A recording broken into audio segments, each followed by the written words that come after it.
পানি খেয়ে ক্লাসে যাওয়ার পরে এই যে টিকা খালি ঢেলে দিছি। একটা পলিথিন টিউবওয়েলের ভিতরে পাওয়া গেছে এবং এটা বিষাক্ত গন্ধ।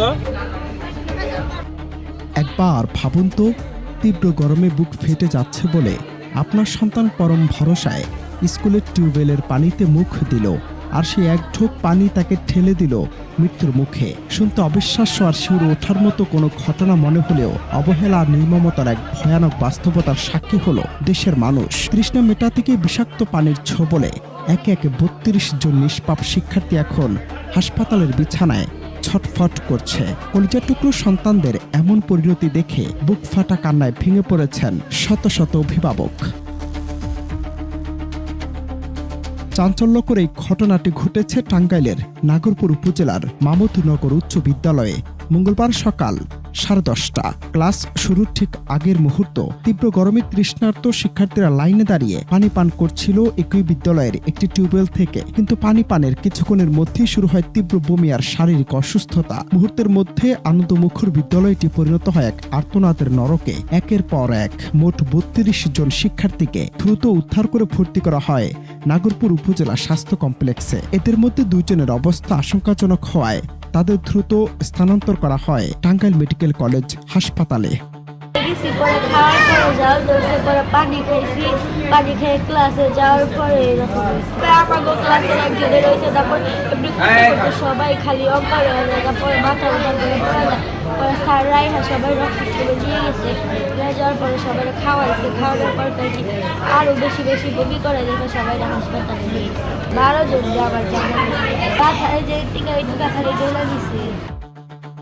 কিন্তু সাধারণ টিউবওয়েলের পানি হঠাৎ এমন মরণঘাতী হয়ে উঠল কেন? এর পেছনে কি কোনো পরিকল্পিত শত্রুতা নাকি চরম অবহেলা? বিদ্যালয়ের ভারপ্রাপ্ত প্রধান শিক্ষক অবশ্য দিচ্ছেন ভিন্ন এক তথ্য। টিউবওয়েলটির ঠিক পাশে নাকি পাওয়া গেছে পলিথিনে মোড়ানো রহস্যময় এক সাদা পেস্ট জাতীয় পদার্থ। প্রাথমিকভাবে ধারণা করা হচ্ছে কোনো পৈশাচিক উদ্দেশ্যে কেউ এই বিষাক্ত পদার্থ পানির সাথে মিশিয়ে দিয়েছে, যার জের ধরে ঘটেছে ভয়াবহ বিষক্রিয়া। একটা পলিথিন টিউবওয়েলের ভিতরে পাওয়া গেছে এবং এটা বিষাক্ত গন্ধ, বিষের গন্ধ। আমি কই তাড়াতাড়ি এখানে নিয়ে আসো, তখন আমাকে এটা দেখাচ্ছে। দেখানোর পর আমি দেখতে পেলাম এটা বিষের গন্ধ।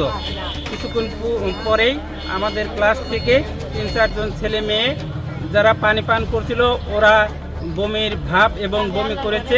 তৎক্ষণাৎ দেখতে পাইলাম যে ওরা কয়েকজনে বমি করেছে।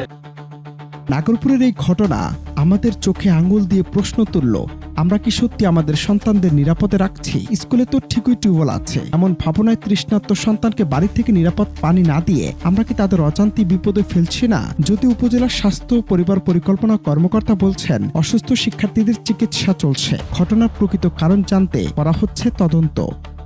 মোটামুটি 20 জন স্কুল ছাত্র এখানে ভর্তি হয়েছে, ছাত্র এবং ছাত্রী। তাদের মধ্যে 2 জনের অবস্থা তাদেরকে আমরা টাঙ্গাইল মেডিকেল কলেজ হাসপাতালে রেফার করেছি, আর বাকিদের সবার চিকিৎসা চলছে।